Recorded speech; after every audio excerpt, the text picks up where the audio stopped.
Hello and welcome to the Upshot podcast. Today we are with Kath Simpson, our special guest, and I will get straight over to Kath to introduce herself.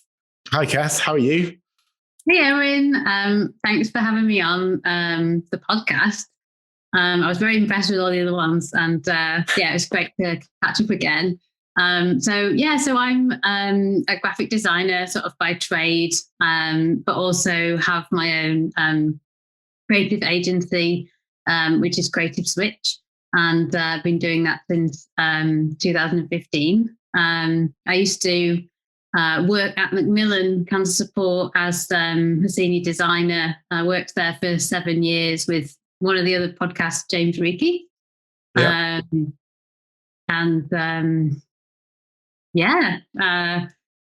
What's happened since Macmillan starting your own creative agency, the Creative Switch agency? What does that generally involve?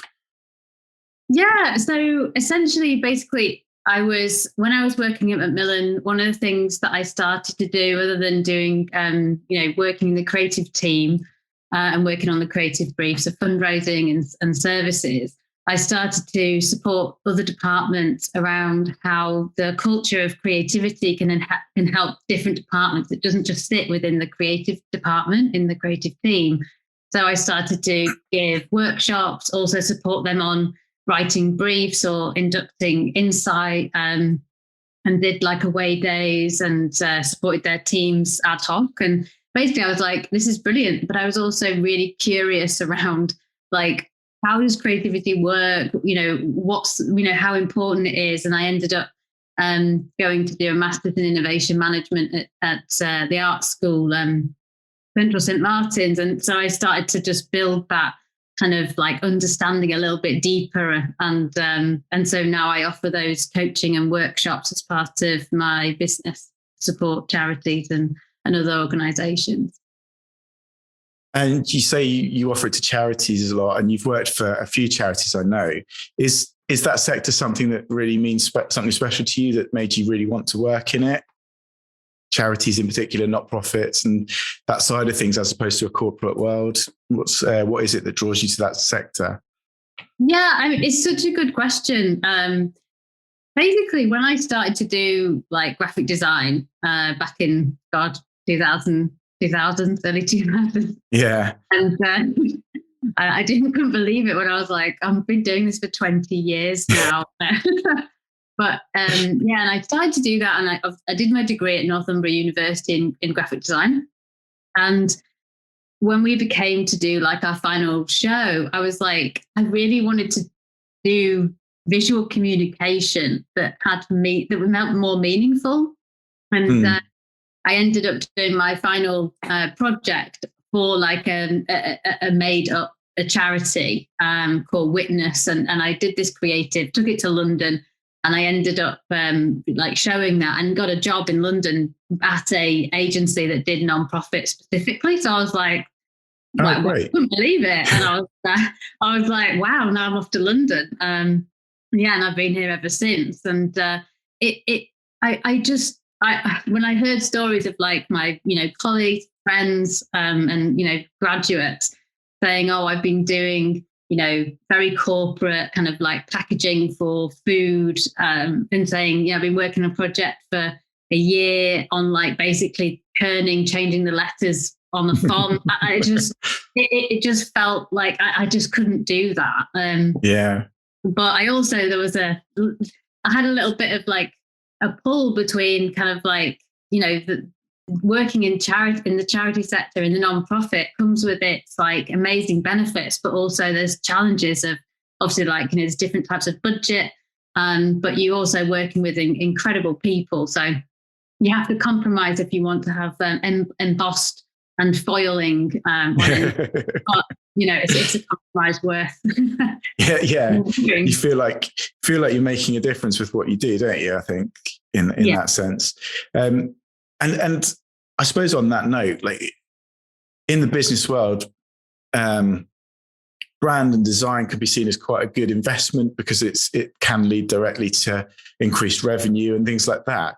In the charity world, there's a stronger pull to be a bit more cautious with funds that are fundraised or supplied for particular uses. And in your opinion, what is it about design and creativity in particular that are so beneficial for charities? Yeah, I mean, it's so important, but I understand the kind of like duality of that kind of like pull between kind of like how you spend your money and where it's best placed to spend it. Because I think that brand can enable, especially when you think about from a visual communication point of view, it can tell a message more quickly when you have kind of like experts in design and copywriting and creativity to lay it all out and do that. And if you don't have people with those specialist skills, you might end up having multiple messages, making it much harder for a person, your audience, to translate what are you doing? Why are you doing it? Why does it matter to me? Why should I get involved? And when you can distill that down through great design, maybe if it is that you've got a brand already and utilizing that brand through its color, through its typography, through its imagery, through its tone of voice, like it can easily kind of like cut through so much of the noise out there. And brands are competing against charities just as much as a corporate brand and a charity brand. You know, they're all in the same space. You know, you're on Instagram and scrolling through, you know, adverts, charity ads, corporate ads, things that obviously, you know, you're probably interested in through all the personalization, but they're all competing in the same space. And it's really important that you have a voice and it, you know, it differentiates who you are. And yeah, it's incredibly important for your brand, for the brand. It does. And also, I think when we talk about brands, we quite often think about purpose, don't we? And in a business, sometimes when you're working on a branding project for a business, sometimes you have to work quite hard to draw out that authentic sense of purpose. With a charity, you've kind of got that straight off the bat, haven't you? Because it exists for a particular purpose. And I think that's something that charities are starting to do a lot more of, is draw on that real purpose to bring out this authentic or exciting or effective brand in some way. Yeah, you're absolutely right. It makes me think about the fact that nowadays corporations, company, organizations, they need to be purpose driven more than ever from an environmental and social point of view. And charities are already doing that. So yeah, definitely. They've already got that because that's why they start, isn't it? A charity is there to solve a problem, really. And so one of the things we wanted to talk about today is the concept of the design brief and how important that was, and actually how it can, I suppose, save a charity money to make sure they get that right, because it's so important to being efficient with your money is so important to a charity. So let's start by talking about what a design brief is and maybe what are the risks of having no brief or a bad one. Yeah, it's a really good question. I think I mean, there's a couple of things from different perspectives of why a brief is a good idea that help you kind of like, you know, with saving energy and time and frustration maybe down the line. Is that you've got everything all in one place for the project, and hopefully you've got like a clear aim of what it is that you're trying to do, and also getting a better grasp of like the problem that needs solving. So you're describing that, writing it down, and also getting all the stakeholders involved. So you've got this one collective vision of what it is that you're trying to do. Sometimes people have assumptions or, you know, things that they think it might be, but it's not said. So it's really important that it's all down in one place so that everyone's on the same page. What format would you expect a design brief to come in? Because not everyone's experienced in supplying a design brief or thinking it through. What would you expect as a designer or creative to receive as a design brief? I bet you've had a whole range. Yeah, it's true, actually. I hadn't thought about that, but yeah, like I have had all sorts of different types of briefs. You know, scribbled on a piece of paper through to a conversation on the phone through to something really quite well thought through, I suppose. Yeah. So like depending, and also we're talking like from different charities, depending on kind of like, if I know people really well, they already know what it is that I can help with their brief. So that can make it already easier if you've got a relationship already. But I think sometimes it's in an email, sometimes it's a Word document is just very common with all the headings of the reasons of why you need a brief and all the details of it. And I think that's usually it's like that. It's usually it, but what can happen is that somebody will give me the brief and then might rewrite it for the creative brief. So I might get a marketing brief. For instance, which is slightly different to a design or creative brief, but they're overlapped. So it's a good place to start if you're not sure. Yeah, and so we would probably describe it as a scope, project scope document, and you would get on that, what's being produced, why it's being produced, who it's for, and some of the content that maybe needs to go into that. What's like the most, say, 3 most important things that you think as a creative you want to hear or read on that brief to give you the best chance of nailing it? Yeah, I mean, 3, like if you have 3 things, and let me have the thing. I think that it's really important to understand what it is, the problem that you're solving. Yeah. Because that can really help us work out what it is that we should do, because then you understand what the problem is. So therefore you might know, you can describe the problem.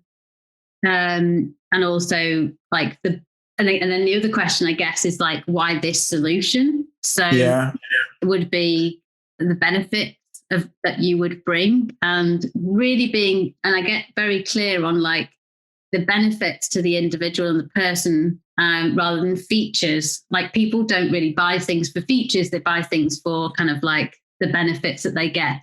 Although we do, or sometimes do get wowed by features. But I think, benefits are really important. And then the call to action, the desired takeaway that you want. I think those 3 things would be probably the most important things. And then if you have a brand already, then making sure that the person knows what the brand is, what the tone of voice is, so that it can use that brand to leverage any campaign or project. It's really important. You don't want to get that halfway through the project where you're like, oh, you need to use this particular style guide, because that can completely change the way that you would frame the problem. Yeah, it would. So making sure we know the problem we're solving, and that could be, I mean, imagine we've got a campaign. Why are we doing this campaign? Why are we investing in it? Why have we then chosen this particular output or channel in which to do that? I think making sure you know your target audience is always so important, isn't it? Because you can say, I suppose a lot of charities probably target anyone. Really, anyone could be their audience. But in this brief, it's really important to make sure we know who this brief is aimed at. And the more you can tighten that in onto a particular demographic or people in a particular place or a particular frame of mind or whatever it is, I always think is something that we find really helpful to know when we're actually putting together a piece of design or copy or whatever that is, to give us that angle. Would you agree? Yeah, absolutely. I think that, sometimes I think it's almost like that. Let's say a charity, maybe a smaller charity, has got some like retail space somewhere, whether it's an ad or whatever, and they want to put so much on there. And they're like, we want to reach everybody. We want to reach, men, women, children, like everybody. And it's like, you can't be all things to all people. It's not possible. And you can't really reach, you can't reach that audience in a compelling, engaging way if it's too broad and it doesn't feel like, it's speaking to you. And it's really important to understand the audience.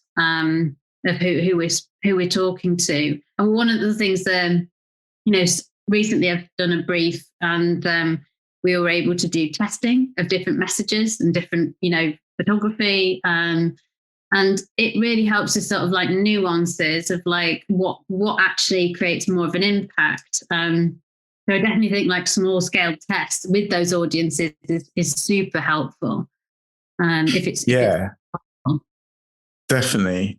So other stuff that you would expect to have on that brief would be things like, there's often the background, what have we done like that before? Sometimes that's helpful to give a designer, say, well, our context is we've tried something like this before. This is what happened before. So the designer doesn't rehash old ideas or sticks more closely to those ideas that have gone before.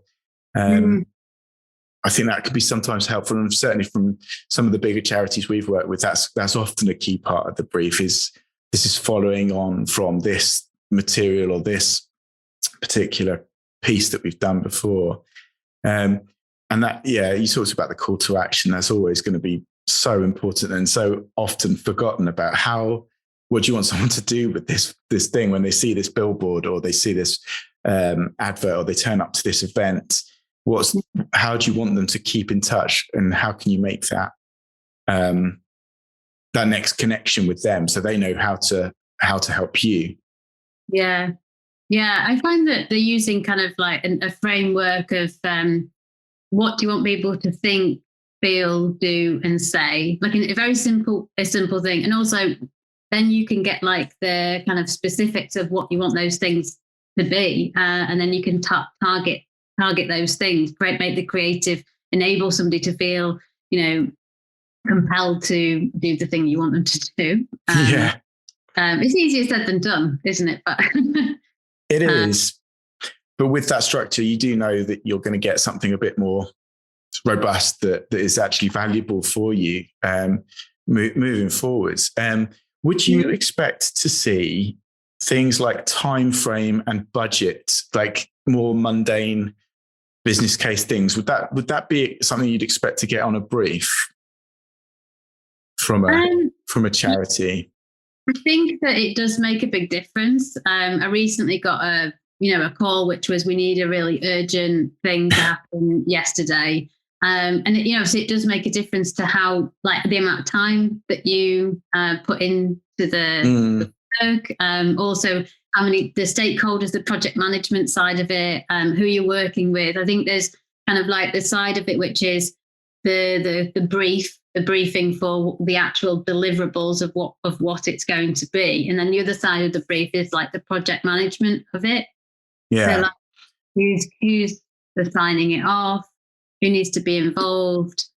I think it's really important to know what the budget is. Personally, it can help, like, make the, sometimes on a really kind of like, kind of very small budget, you can create incredible stuff because you've got that limit. You've got to push the boundaries a bit more. Think, beyond. But you use that kind of like restriction as a really great creative tool. And then also like ways of working might be in part of the brief, which is like, how do you want to receive amends? How long do you need to have? Because these things help us all kind of like project manage it. So you get it's not just a great outcome, but it's a great experience, like working on it, which is really important. It is. And when it comes to a great design brief, we were talking before when we spoke last about this, that a brief is not just a good guide of what you expect to see or what you expect to get out of it, but it's also something to push against, or something that limits your creative thinking. Because I know personally as a designer that actually sometimes a blank sheet of white paper can be quite scary because you've got so many possibilities of directions and things like that. But if you've got a good brief that gives you some limitations, so this is non-negotiable, this is what we're trying to achieve, and this is what the limits are. Have some fun over here. We haven't even thought about over here, but having that kind of a bit of limitation is something so vital for creatives, isn't it? Otherwise you end up with I don't know, way too many ideas that are hard to rein in a little bit. Is that something you've come across before? Yeah, definitely. And I think that it is, creativity can be born out of constraints. And if you've got those limits that are set, and you've got that understanding of, well, firstly, what's in scope, what's out of scope. And you've also got this idea of, okay, this is the insight that we've got, this is our audiences, and you've got those kind of like fine tuned, then I guess the act of creativity is to connect the dots.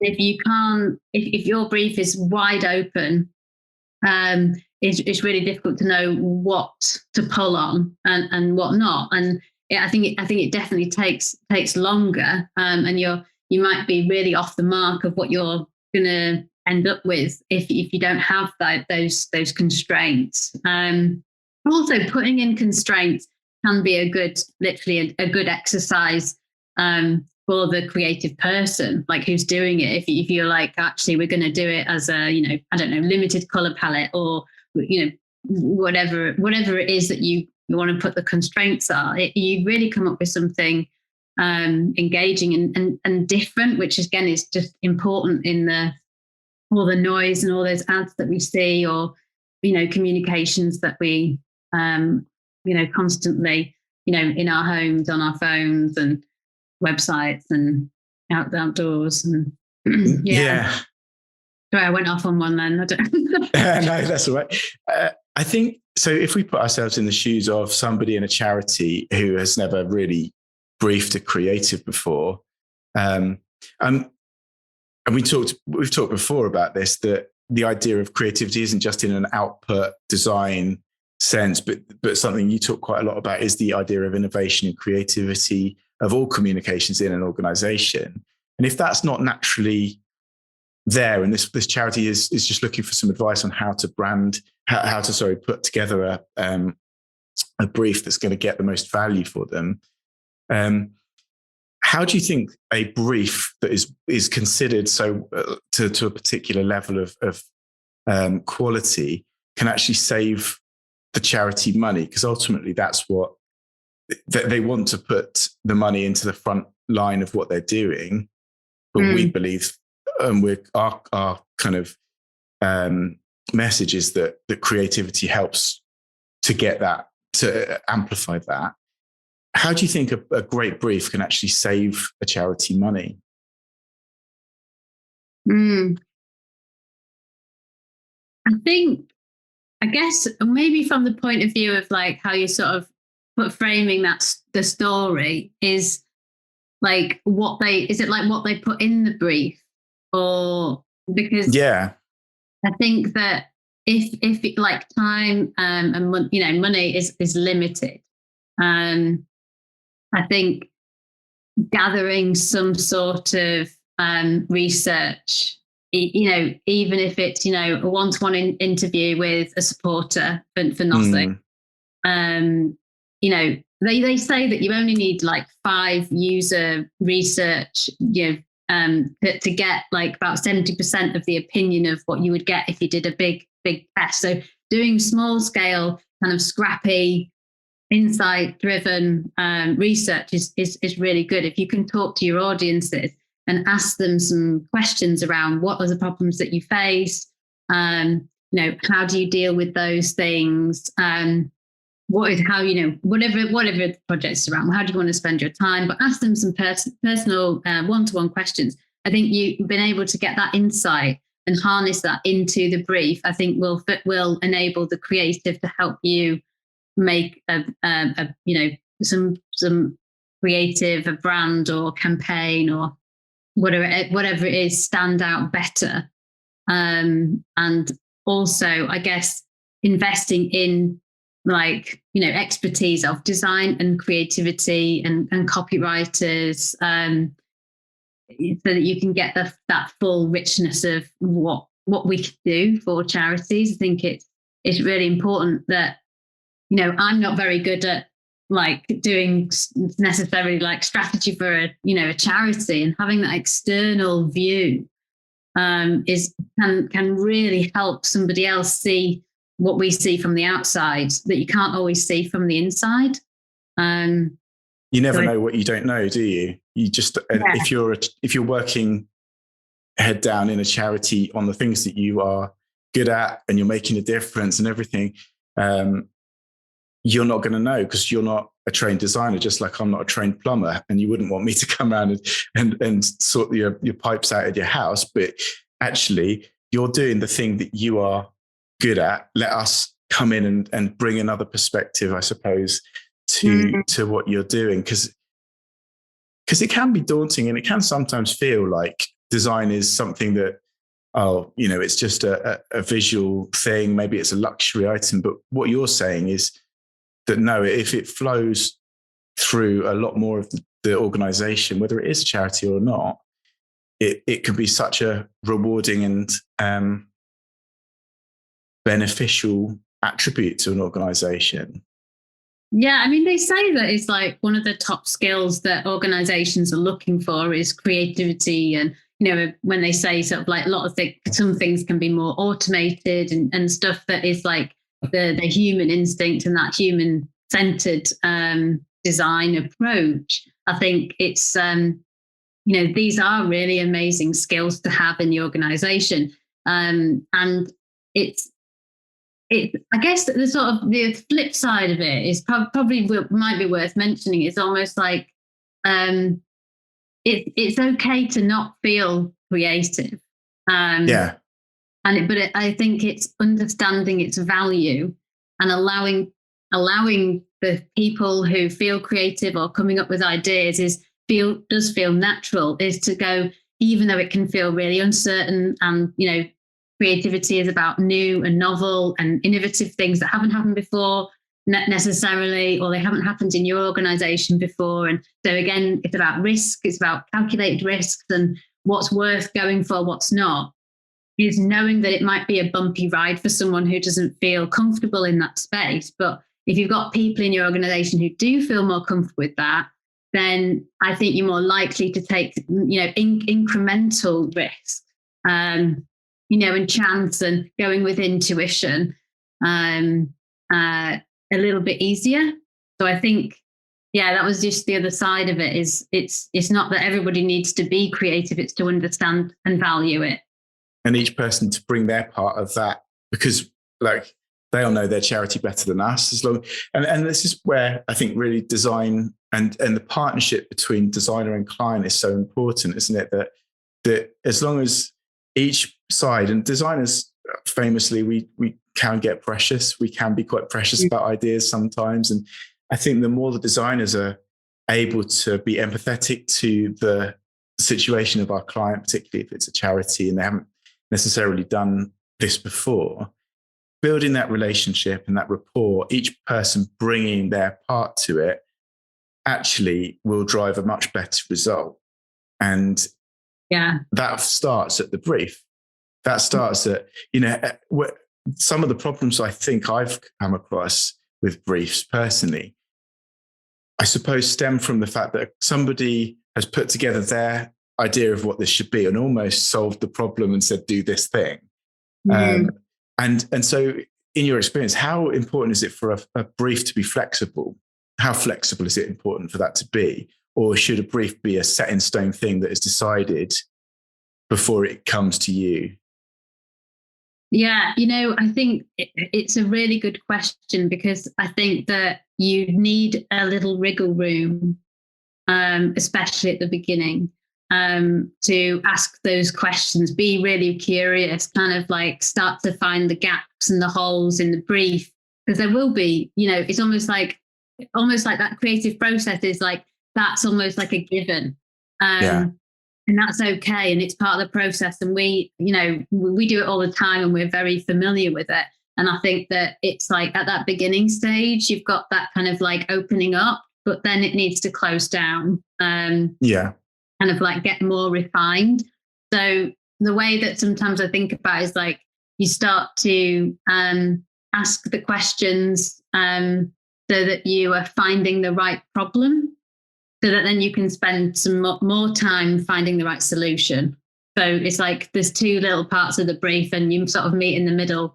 But then once you've met in the middle to work that out, I think that if you start to bring in, I've got some new insight that we did, and then that comes into the brief that, we're halfway through kind of like, second amends, we get, it's kind of like, that will change the brief, and then it broadens out again. Obviously it's great if the insight is saying, absolutely, we're on track, and it kind of all makes sense.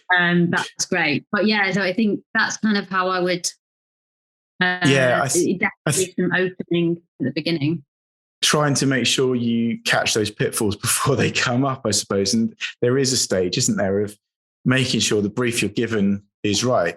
And I think, again, it's a partnership thing, a trust thing, that the client doesn't feel like the designer is muscling in on their part of it. The designer doesn't actually come in without listening. And as long as you've got that kind of ability to work together and give or take a little bit and push and pull, you can pull a brief around and work out what is essential. I just popped into my head, and it's a weird thing, but that thing that when you have two choices and you flip a coin to decide which one you want to do, and you turn it over and it's heads, and you go, do you know what? I really wanted tails. Do tails then, but at least you flip the coin to see which one was right. So sometimes pushing the brief can be a bit like that, where you you push and pull and work out what is important, and you sort of take a bit away and think, would I be happy with this as the deliverables, or is this as the purpose of it, or this is the content or whatever? Yeah. You can actually push and pull it to beat it into shape a little bit and make sure that actually that those decisions don't come into the design part of it and waste a load of the designer's time. Because sometimes if you get to that point in the middle of a brief, a designer coming up with solutions, and you bring in a new direction or angle to the brief that wasn't there to start with, it can cost more money, and it can be. So getting that brief right is a way of saying, look, this is what we've got to spend. This is what we want to achieve.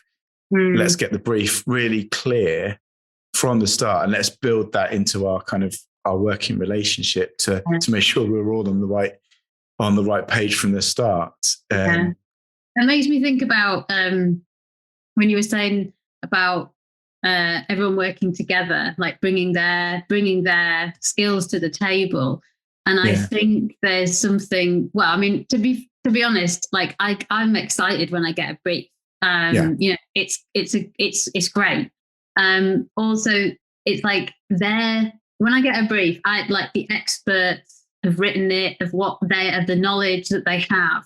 And I'm certainly not an expert in, any of the fields of the charities that I work in. Basically, I get to like dip my toe in and understand a few facts, in things, for a couple of weeks, a month, or years with different clients. And I get to know a little bit about their world. And I have that from all these different organizations. So I have a lot of kind of like loads of dots that I can connect across, like, corporate world and charity. But it's very specific that they are the experts in their field, and we're able to meet them with the design skills that we bring to help them tell their story or communicate in a way that can propel them into a space that necessarily would have thought of. But I can only do my job with the knowledge that someone else can bring to me. Really important. Yeah, totally. And one of the things you just said a bit in that last bit that you said made me think, actually part of the brief is knowing what you want to achieve out of this. How are you going to measure whether this was money well spent, whether it was successful, and actually, because that can help drive a creative solution. If you know how it's going to be measured, you can track success, you can show return on investment, but it can help drive a creative idea sometimes as well. So there's loads of things that we're already drawing out that would make a brief more effective, I suppose. Have you ever had like a real briefing nightmare, like a situation where like the brief was really misleading or wasn't there? Because sometimes you don't have a brief even, and we have to kind of get that brief. How many times can I say brief without it becoming just a noise? To get one of these aforementioned pieces of documents, you've got to do it yourself sometimes and work that through with the client. Have you ever had any occasions where you just thought, oh, do you know what? This could have been much better if we had a much better brief. But yeah. I don't want to drop you in this, and I don't need you to say what charity it would have been with. So by all means be discreet, but is there any kind of stories you can tell? Yeah, I mean, I think that, well, with all that in mind, of any challenges, like I'm quite keen on like retrospectives and wash-ups, or kind of like reflection basically after a project. I think it's really important. And a lot of my clients like do that, and they also bring me into the process, you know, even months afterwards, which is great, because a lot of the time, you know, the work gets done and then I don't necessarily know what happens, and I'm like, hey, what happened with that thing? But back to the challenge. I'm not avoiding the question, which is, I guess, what I've thought about, like a few kind of like things that make it super challenging from a designer's perspective, which is, and a couple we've already touched on, which is when it's so vague and wide, and I just don't know we don't know where to start, and there's lots of holes, but there's no answers, and there's no way to get answers. Like, I think that makes it incredibly challenging to start. Something to push against, you mean? Something at least you've got some firm footing over here, and yeah, definitely. That's one of the ones. But then the other side of that is when it's too narrow. So it's almost like, I know it might be hard for kind of, well, what's too narrow and what's too wide? And I think when it's extremely narrow brief, and it, I guess maybe to build into that a little bit about the narrowness, that the narrowness is almost like built on assumptions. It's not based on fact. It's based on like just one person's opinion or thought. And it's like, this is what we should be doing. And there's no room to ask questions or move around. And I think that be wary of what it is that you're trying to do. If you've got a very, very clear idea of what it is that you want necessarily, and have that room to ask questions. Even if you come back to the point where it's like, yeah, it's exactly what we need, and that's great. So it's just like, you know, going in with that. And then I think maybe you'll have something about this as well, Owen, possibly. But when it's like designed by committee, is really, really difficult, because to have kind of like a flow of opinion, which is not necessarily the audience's opinion, and everybody's bringing in their kind of like, you know, sharing their thoughts and views about something, and also then maybe they're contradictory, and then leaving it to the designer to sort of fit. That could be really difficult. Luckily, that doesn't happen very often. But when you're sort of like, you know, it's designed by committee, but also kind of like leaving up to the designer to kind of like figure that out. It can make it difficult when it's almost like more like not, you know, organizational kind of politics, or it might be all sorts of stuff. But we're the external having to help with and support that can be tricky. You tend to lose any real sense of dynamism or creativity or pushing the boundaries, don't you, when you have design by committee, because there's always somebody who can see a possible threat or problem. So they rule it out. So they knock all those interesting hard edges off until you've got this very narrow, vanilla solution where actually the designer hasn't got anywhere to move. So yeah, there's something definitely to be said for asking more people and not letting one marketing executive and one designer solve a problem on their own without the information, but also that sitting in its place, you know, that being in the right place and open for discussion, I would say. Well, I think that's almost like one of the other points was basically a challenge or a nightmare is like when the stakeholders are not all engaged and understand what's going on at the times when you need to sort of like have like milestones of like moving forward. So for instance, signing off the brief, let's say a person who's really integral to kind of like signing off a creative project only comes in on the last, leg, then they go, well, what's this? I've missed something in the story. Oh, and they've got a big insight of something, and then that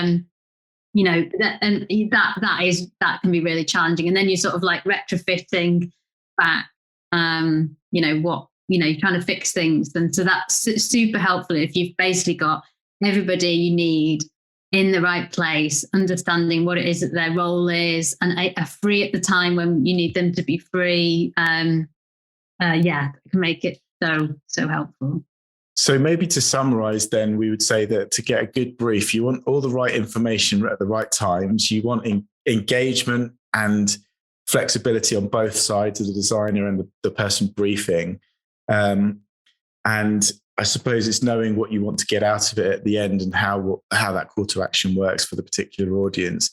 And I suppose not to be frightened off by the idea of having to supply a brief, because I think if you work with a designer that hasn't got a brief and they're happy to carry on without a brief, you've probably picked the wrong designer. So working with a designer that is going to keep you on your toes is quite a useful thing. And hopefully you'll find that designer helps you and guides you, because we're on your side, aren't we? We're on your side. We want you to succeed. Yeah. And so a designer should probably be kind of giving you, I personally, as soon as I get an inquiry and I haven't got a brief, I send them a questionnaire of some of the things they might not have thought of to help us form a brief. And maybe we won't take that as gospel, as this is the brief, but it is a starting point to get that kind of information that we even need to quote and build into our schedules sometimes. It's funny because I think before the pandemic, I think the pandemic changed the way it's changed the way everybody works. But I think I started to do a lot more interviews online, Zoom, and doing questionnaires, and also using kind of like Google Docs. And we're both sitting in the, kind of like answering the questions, and there's a co-creation of the brief. I guess the thing is, I would say if anyone is scared or like nervous or kind of like unsure, certainly does not need to be perfect. Like that is, doesn't need to be perfect at all. And it is a lot of the time it's a conversation. Like we do it all the time. And we can support people through that process. But they'll have all the answers. And it's like framing it in a way so that you get the answers that you need to help make a really strong, healthy brief. Definitely. So I think that's really helpful. Hopefully people will find this useful that are in the situation that they might be briefing a designer and haven't done before, or they may have done before, and it might add a bit maybe of insight into how they can do that again in the future. Did you want to say anything else about briefs while we were here? Because I keep on saying it. It's like it's become just a noise to me, the word brief now, but they're so important. So I need to get that out of my head. Did you have any other thoughts before we closed? I guess there's one thing which is maybe helpful, because I think we've talked so much about. Hopefully, it is helpful for anyone, on their writing their first brief or their 100th brief. Fingers crossed. But I think that,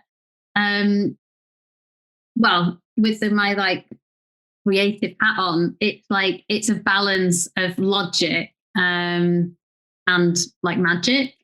Yeah, and I think that it's like sometimes things, some of the best ideas at the moment of kind of conception were like, no way. We're not doing that. It's like, this isn't a design, a graphic design thing, but the Nike Air Max trainer, like the guy designed it and we were like, well, we're not having this, like with it on the outside. Nobody wants to see the air like on the outside. and he got inspired by the Pompidou Centre in Paris. And it's like the idea came out of nowhere. No, they didn't like it. And then it's like the best selling trainer in like, you know, since it landed. And it's like, so sometimes it's like, sometimes something like doesn't feel logical. Like you can use the logic for the brief, but there's also an element of kind of intuition. Doing things different can be a bit scary. And, you know, there's a little bit of magic in that. So it's like kind of going for those leaps of faith. Yeah, definitely. That's really helpful. It kind of makes me think about something that we've been working on with some naming, and naming is a difficult thing anyway. But I read an interesting article about actually being more bold with naming and thinking outside the box, because who would have ever thought that you could call a company Amazon, and is that not going to have some connotations somewhere down the line? Is it not going to make people think of deforestation? Is it not going to bring something? But look at, you know, I mean, maybe that's a bad example, but when it came out, it would have seemed like a really crazy idea. Or calling a computer company in an era where it's IBM, Amiga, and things like this, Atari, calling it Apple. Everyone talks about Apple being a fantastic company name, but at the time that was so out there. This is a very vulnerable, soft, easily damaged thing, very organic compared to a piece of technology that we all think of now as part of the furniture. So yeah, the idea of the intuition balancing that logic is brilliant, isn't it? Because that's what often the design process is all about, is finding what the magical golden nugget is, the idea. Yeah. And you're not going to get a great idea if you're squeezed into you've got to find a great idea, but it's got to be found in that space there. Yeah. Sometimes there is that kind of briefing process is a give and take, whether there is space for innovation. And yeah, totally. And I think it's a hard process, and I think it does go back to almost like making sure that you've got that creative culture so that you can foster that, so that those ideas are nurtured in a way that is kind of like, it can grow. And naturally, yeah.